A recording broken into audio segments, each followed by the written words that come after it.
Okay, so look, I gotta tell you this story because honestly, it's still kinda wild to me, even though it happened a few months ago. Like, I still can't believe how everything went down, you know? But anyway, let me start from the beginning, because otherwise, none of this is gonna make sense. So, my name's Emma, I'm 28, and I work at this marketing agency in the city. It's one of those trendy places where everyone's got their MacBooks covered in stickers. There's kombucha on tap in the break room, and people actually use words like synergy and ideate in normal conversations without being ironic about it. Yeah, I know, it's kind of ridiculous, but the pay's decent, and honestly, I didn't hate it at first. The thing is, I've always been a little different from my coworkers, and I don't normally do. Mean that in like a play, I'm so quirky and special way. I just mean that I've never really been super into all the latest trends and tech stuff that everyone else obsesses over. Like, don't get me wrong, I've got a smartphone and I use social media and all that, but I'm not one of those people who needs to have the newest iPhone the second it drops, or who's constantly posting every single thing they do on Instagram. I guess you could say I'm kinda old-fashioned in some ways. I still write things down in actual notebooks with actual pens. I read physical books instead of just using a Kindle. I like going to the library on weekends. I write letters to my grandma by hand 'cause she loves getting mail. Stuff like that. Nothing crazy, just, I don't know, I like tangible things, you know? Things you can hold and touch. And honestly, for the first year or so at the agency, nobody really cared. Like, people would make little jokes here and there, but it was all pretty friendly and lighthearted. My desk was right next to this girl named Vanessa, and she'd always tease me about my dinosaur habits whenever she'd see me writing in my planner instead of using the company's project management app. Expensive sneakers that looked like they were designed by aliens, had one of those perfectly sculpted beards that definitely required professional maintenance. And he talked really loudly during meetings about disrupting the space and thinking outside the box. From day one, Blake he didn't like me. I could tell. And I think it's 'cause I didn't kiss up to him like everyone else did. Like in his first week, he called this big all-hands meeting where he basically told us we all needed to level up our digital game and embrace the future of marketing. He was going on and on about AI tools and automation and how we needed to be on every single social platform imaginable. And I just sat there, taking notes in my notebook like I always did. After the meeting, he actually came up to me and was like, "Hey, Emma, right? I noticed you're still doing the whole pen and paper thing. You know we've got tablets and laptops for a reason. Yeah? Might want to consider joining us in the 21st century." And he said it with this smile that wasn't really a smile. You know what I mean? It was more like a smirk. Like he was trying to be funny, but also letting me know he thought I was behind the times. I just kind of laughed it off and said something like, "Oh yeah, I know. I just find it easier to remember things when I write them down by hand. Studies actually show that." But he cut me off before I could finish and was like, Yeah, I'm sure there's studies about everything. Anyway, just something to think about." And then he walked away. That was just the beginning, though. Over the next few weeks, Blake started making more and more comments about my old-fashioned ways. And it wasn't just him either. Once he started doing it, other people jumped on board too.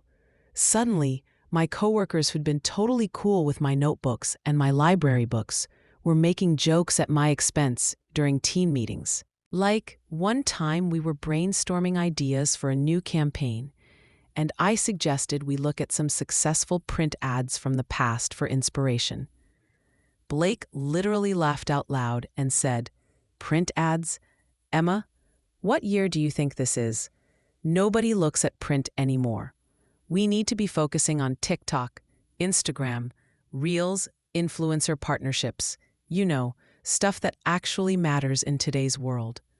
And everyone else in the room kinda chuckled along with him, and I just felt my face get super hot 'cause it was so embarrassing. The thing is, I wasn't even wrong. Print advertising still exists, and there's actually been a resurgence in certain markets. But nobody wanted to hear that because Blake had already decided I was the old lady of the office. It got worse, too. Vanessa, who used to be my friend, started getting really mean about it. She'd make these passive-aggressive comments about how I was stuck in the past and how I needed to get with the program. She started leaving articles on my desk about why millennials who resist technology are holding themselves back and stuff like that. Just really petty, unnecessary stuff. The worst part was that it started affecting my work situation. Blake would assign me to all the boring projects, the ones nobody else wanted to do. Meanwhile, people who'd been at the company way less time than me were getting put on these cool, high-profile campaigns with big clients. When I asked Blake about it, he said something about how he needed to put people on projects that matched their skill sets and mindsets, whatever that meant. I'm not going to lie, it really started to get to me. I'd come home every day feeling like crap about myself, wondering if maybe I really was too old-fashioned, too out of touch. My boyfriend David would try to reassure me and tell me there was nothing wrong with the way I did things. But it's hard not to internalize that stuff when you're hearing it constantly, you know? Things came to a head about 3 months ago at the company's quarterly meeting. These meetings were always kind of a big deal. All the higher-ups would be there, and it was a chance for different teams to present what they'd been working on. Blake had been hyping up this huge presentation he was going to give about the future of our agency and how we were going to revolutionize our approach. So we're all sitting in this conference room, probably like 50 people total, and Blake gets up there with his clicker and his perfectly designed slides, and he starts going through this whole presentation about modernization and innovation and blah, blah, blah. And then, I kid you not, he puts up a slide that's titled, "Out with the Old." My stomach just dropped, 'cause I knew what was coming. Blake starts talking about how we need to leave behind outdated methods and mindsets that are holding us back. And then he literally puts up photos on the screen. Photos of my desk, my notebook, my physical planner, my stack of library books. He'd taken pictures of my workspace without me knowing. This, he says, pointing at the screen, is exactly the kind of thing we need to move past.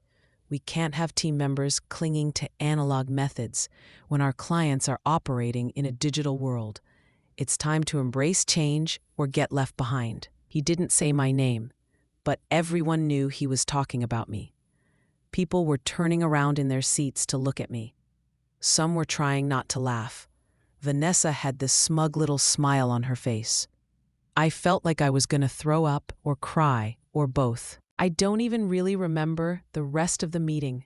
I just sat there staring at my hands, trying to keep it together until it was over.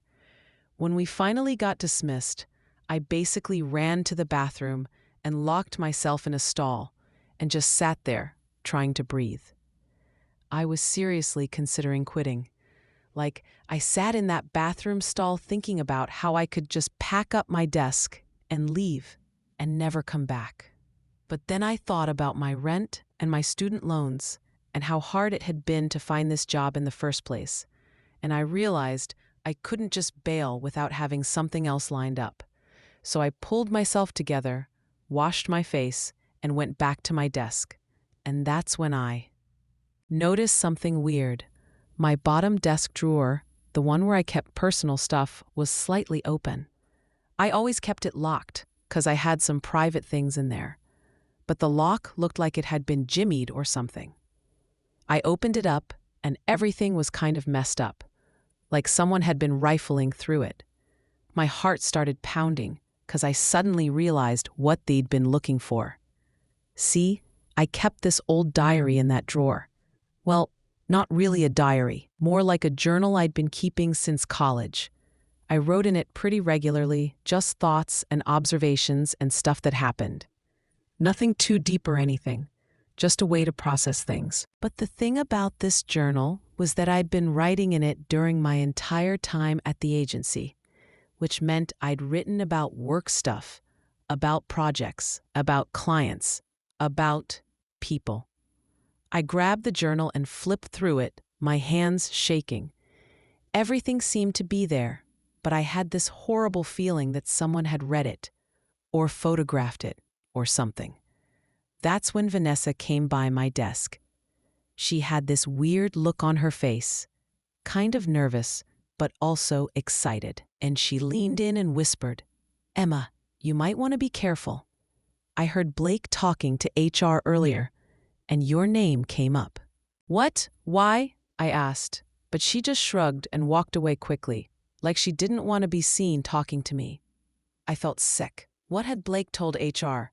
Was I about to get fired? I decided I needed to be proactive. So I sent an email to our HR director, Karen, asking if we could meet to discuss some concerns I had. She wrote back almost immediately, saying she could meet with me first thing tomorrow morning. That night, I barely slept. I kept thinking about what could possibly be happening. Had Blake complained about me? Was I in trouble for something? I went through my journal page by page, trying to figure out if there was anything in there that could be used against me.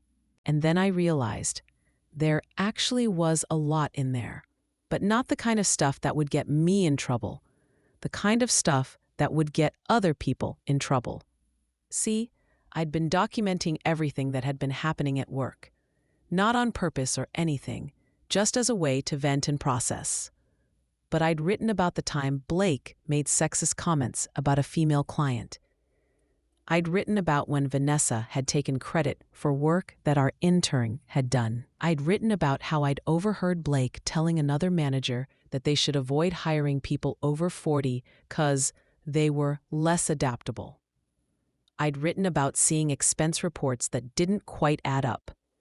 I'd even written about this one time when Blake had bragged to some of us at happy hour about how he'd lied on his resume about having an MBA. I documented everything without even really thinking about it. It was just stuff that had bothered me or seemed wrong, and writing about it helped me deal with it. And now, someone had potentially seen all of it. The next morning, I got to the office super early because I was too anxious to sit at home. I went straight to Karen's office for our meeting, and when I walked in, I was surprised to see that Blake was there too, sitting in one of the chairs across from her desk. My heart dropped into my stomach. "Emma, have a seat," Karen said, and her voice was all professional and neutral. I sat down in the chair next to Blake, leaving as much space between us as possible. "So," Karen continued, "Blake came to me yesterday with some concerns. He seems to think that you've been keeping records of private conversations and company business in a personal journal. Is that true?" I felt my face get hot. So they had gone through my stuff. I keep a personal journal, yes, but it's personal. It's private. Blake jumped in, his voice all fake concerned. "Emma, look, I get that you like your old school methods, but keeping handwritten records of confidential company information is actually a serious security issue. We need to—" "What confidential information?" I interrupted him. My voice came out sharper than I intended, but I was so angry. "You went through my personal belongings without permission. You broke into my locked drawer." "Now hold on," Blake said, putting his hands up like he was trying to calm down a crazy person. "Nobody broke into anything. Your drawer was open, and I happened to see the journal sitting there. And given the recent concerns about your resistance to our digital security protocols, I felt it was necessary to ensure that." "You're lying," I said, and both Blake and Karen looked surprised. "My drawer was locked. You broke into it, and you read my private journal without permission." There was this moment of silence where Blake and I just stared at each other. I could see him trying to figure out his next move. Karen cleared her throat. "Regardless of how the journal was discovered, we do need to address the fact that you've been documenting private company matters. That is potentially a violation of your employment agreement." I couldn't believe this. They were actually trying to make me the bad guy here. "With all due respect, Karen, my personal journal is protected. I wasn't writing about trade secrets or sharing confidential information with outside parties. I was processing my own experiences at my own job. That's not illegal. No, but it could be problematic if any of that information were to be shared or leaked, Blake said, and there was something in his tone that made me realize what was really happening here. He was scared. He was scared of what I'd written about him. Are you worried about something specific being in there? I asked him directly, looking him right in the eye. His face twitched a little. I just think we need to be careful about information security, that's all. Is protected. I wasn't writing about trade secrets or sharing confidential information with outside parties. I was processing my own experiences at my own job. That's not illegal. No, but it could be problematic if any of that information were to be shared or leaked, Blake said, and there was something in his tone that made me realize what was really happening here. He was scared. He was scared of what I'd written about him. Are you worried about something specific being in there? I asked him directly, looking him right in the eye. His face twitched a little. I just think we need to be careful about information security, that's all. Right, I said slowly. Information security. Like the information about you lying about having an MBA on your resume. The room went dead silent. Blake's face went pale, then red. Karen's eyes widened. That's not, Blake stammered. Or maybe you're worried about the notes I have about your comments regarding not hiring people over 40, or the sexist remarks you made about Jennifer from the Parker account. I was on a roll now, my voice getting stronger. Or maybe it's the stuff about the expense reports that don't add up. Okay, that's enough, Blake said, standing up. He looked at Karen. See? This is exactly what I was worried about. She's clearly got some kind of vendetta against me, and she's been keeping this journal to document harassment and possibly illegal business practices. I finished for him. I turned to Karen. I've been experiencing workplace harassment and discrimination for months because of Blake's personal bias against my work style. He's created a hostile work environment. He's made demeaning comments in front of colleagues, and he's retaliated against me professionally by excluding me from important projects. All of that is documented, with dates and specific incidents. Karen was looking between the two of us, and I could see her brain working. She was in HR, which meant her job was to protect the company. And right now, she was probably realizing that Blake had created a much bigger problem than my journal ever could. I think, she said carefully, we need to take a step back here. Emma, I'm going to need you to go back to your desk for now. Blake, you stay here. I need to make some calls. I stood up, my legs shaking a little from the adrenaline. I'd like to request that my personal belongings, including my journal, be returned to me immediately, and that they not be examined further without my consent or a legal reason to do so. Karen nodded. That's fair. We'll have your drawer contents brought to you. I walked out of that office feeling like I was in a dream or something. I couldn't believe I'd just done that. I'd basically accused the creative director of multiple fireable offenses in front of HR. Either I was about to get fired or something major was about to happen. When I got back to my desk, Vanessa was there, and she looked at me with this expression I couldn't quite read. Everything okay? She asked, but her voice was different than usual. Less mean, almost worried. I don't know yet, I said honestly. She bit her lip, then leaned in closer. Look, Emma, I need to tell you something. Blake asked me to help him get into your drawer yesterday. He said you'd been acting weird, and he was worried you were going to quit and take client information with you or something. I didn't know he was going to go through your personal stuff. I swear. I thought he had a good reason. I stared at her. You helped him break into my desk. I didn't think of it like that. He made it sound like it was for the company's protection and... She stopped and looked down. I'm sorry. I should have questioned it more. I've been kind of a jerk to you lately, haven't I? I didn't know what to say to that. Part of me wanted to yell at her, but she actually looked genuinely sorry. Yeah, I finally said. You have been. I know. And I'm sorry. I think Blake made it seem cool to make fun of you. And I went along with it, because I wanted him to like me and think I was part of the team. But that was messed up. You didn't deserve that. Before I could respond, someone from HR came by with a box containing all the stuff from my drawer, including my journal. I checked to make sure everything was there, then locked it all in my bag. The rest of that day was super weird. People kept looking at me funny, and there were clearly rumors going around. I heard whispers in the break room that stopped when I walked in. But nobody said anything directly to me. Around 4 p.m., I got an email from Karen asking me to come back to her office. My stomach did a flip. This was it. Either I was fired or I didn't know what. When I got there, Karen was alone this time. She gestured for me to sit down, and her expression was serious, but not angry. "Emma," she started, "I've spent the day making calls and having conversations with various people in leadership. I've also been reviewing Blake's personnel file and some of his decisions over the past few months. And I've spoken with several of your colleagues about the work environment." I held my breath. Blake has been placed on administrative leave pending a full investigation. We take allegations of workplace harassment, discrimination, and misconduct very seriously. I want you to know that you did the right thing by bringing these issues to our attention. I literally felt dizzy with relief. So, I'm not fired? Fired? No, absolutely not. Emma, you're the victim here.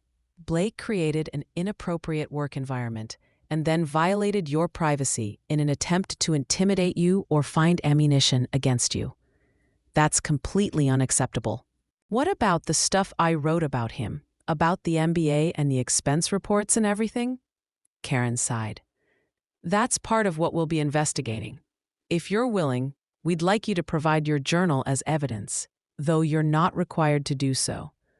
We understand it's your personal property, but those are serious allegations, and if they're true, we need to know. I thought about it for a minute. Part of me didn't want to hand over my journal. It felt invasive, even if I was doing it voluntarily. But another part of me knew that this was the only way to make sure Blake actually faced consequences for his behavior. "I'll do it," I said, "but I want copies of everything first. And I want it in writing that it's being used solely for the internal investigation and won't be shared outside the company without my permission." That's completely reasonable. I'll have our legal team draft something for you to sign. Over the next few weeks, the whole thing kinda blew up. The investigation found that Blake had indeed lied about his MBA. That alone was enough to terminate him, but there was more. Other people started coming forward with their own complaints about him once they heard there was an investigation. Turns out I wasn't the only one he'd been bullying or harassing. The expense report thing led to a whole separate financial audit, and while they didn't find anything major, there were definitely some questionable charges that Blake couldn't adequately explain. Vanessa ended up getting a formal warning for helping Blake access my desk. But she didn't lose her job. Honestly, I think she learned from it. She apologized to me like 3 more times and has been genuinely trying to be better since then. The company ended up making some changes after all this went down. They implemented new policies about workplace harassment and privacy. They started doing more training on creating inclusive environments and respecting different work styles. And they made it super clear that retaliation against people who report problems would result in immediate termination. As for me, well, I got assigned to some actually cool projects once Blake was gone. Turns out that when you're not being actively sabotaged, you can do pretty good work. Who knew? But the weirdest part of this whole thing, my old-fashioned habit of keeping a handwritten journal, the thing everyone made fun of me for, ended up being what saved me. If I'd been typing notes in a digital format, Blake could have maybe hacked into my computer or claimed I'd fabricated timestamps or something. But handwritten entries with different pens and different handwriting styles over months and months, that's pretty hard to fake. A couple months after everything settled down, the company hired a new creative director. Her name's Michelle, and she's awesome. On her first day, she came by my desk and saw my notebook and was like, "Oh, cool, you do bullet journaling." And I was like, "Sort of, yeah." And she goes, "Nice. I'm a big believer in whatever system works for each person. Digital, analog, whatever. As long as you're getting stuff done and doing it well, who cares how you organize your thoughts, right?" I almost cried, honestly. It was such a relief to have a boss who just didn't care about that stuff in a bad way. These days, work is actually pretty good. I still use my notebooks and pens. I still go to the library. I still write letters to my grandma. But nobody gives me crap about it anymore. And you know what's funny? A couple of people have actually started using physical planners themselves. Vanessa bought one last month and asked me for tips on how to set it up. I still keep a journal too. Maybe I'm even more diligent about it now, 'cause I saw firsthand how important it can be to have a record of what's actually happening versus what people claim is happening. But I invested in a really good lock for my desk drawer, and I keep the journal at home most of the time now, just to be safe. The whole experience taught me a lot, though. Like, yeah, it sucked going through all that bullying and harassment. But it also showed me that standing up for yourself is worth it, even when it's scary. And that sometimes the things that make you different, the things people mock you for, can actually be your biggest strengths. Plus, and I know this sounds weird, but I think keeping that journal probably saved Blake from getting away with even worse stuff down the line. Like, if nobody had ever called him out on his behavior, he probably would have just kept doing it to more and more people. So in a weird way, my old-fashioned diary habit might have protected future employees from having to deal with him. I ran into Blake once, actually, a few weeks after he got fired. I was at a coffee shop near the office, and he walked in. We made eye contact, and for a second I thought about just leaving. But then I realized I didn't have to. I hadn't done anything wrong. He ended up coming over to my table. He looked different, less polished, more tired. "Emma," he said, "can I talk to you for a minute?" I wasn't sure this was a good idea, but I said okay. He sat down across from me and was quiet for a second, just staring at his hands. Then he said, "I wanted to apologize for everything. The way I treated you, the things I said, breaking into your desk, all of it. It was completely out of line." I didn't say anything, just waited to see if there was more. I think I got caught up in this idea of who I thought I needed to be in that role. This super confident, cutting edge, no weakness kind of leader. And when I saw you just being yourself, not caring what anyone thought, not trying to impress anyone, I don't know. I think it bothered me because I was spending so much energy trying to maintain this image, and you weren't. And instead of respecting that, I made you a target. It was probably the most honest I'd ever heard him be. "That doesn't excuse what you did," I said. "No, it doesn't. I know that. I'm not asking for forgiveness or trying to make excuses. I wanted you to know that I get it now. What I did was wrong, and I'm sorry." We talked for a few more minutes. Turns out he'd been doing some serious self-reflection since getting fired. He was in therapy, working on his issues. He'd even gotten a job at a smaller company where he said he was trying to be a better leader and a better person. I don't know if he really changed or not. I guess time will tell. But I appreciated the apology, even if it didn't erase what happened. As I walked back to the office that day, I thought about how crazy the whole journey had been, from being the office joke to basically taking down a corrupt director with nothing but a notebook and a pen. It sounds like something from a movie when I put it like that. But the truth is, it wasn't about the notebook or the diary or any of that stuff, not really. It was about having enough self-respect to not let people make you feel bad for being who you are. It was about trusting your instincts when something feels wrong, even if everyone else is telling you it's fine. And it was about having the courage to speak up, even when you're scared of the consequences. I still think about what would have happened if I hadn't confronted Blake and Karen that day. Would he have found a way to get me fired? Would I have eventually just quit because the environment was so toxic? Would he have kept treating people badly? I guess I'll never know for sure.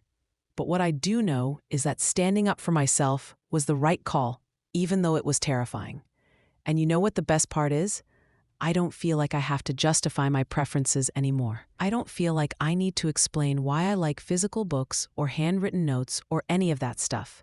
It's just part of who I am, and that's okay. More than okay, actually. It's good.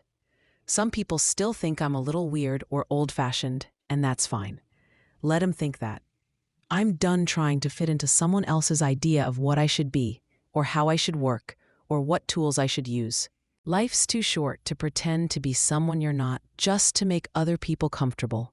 So yeah, that's my story. The time I got mocked for being old-fashioned and my old diary ended up exposing everything. Wild, right? Sometimes I wonder what would have happened in a world where I'd listened to Blake and switched to all digital everything like he wanted.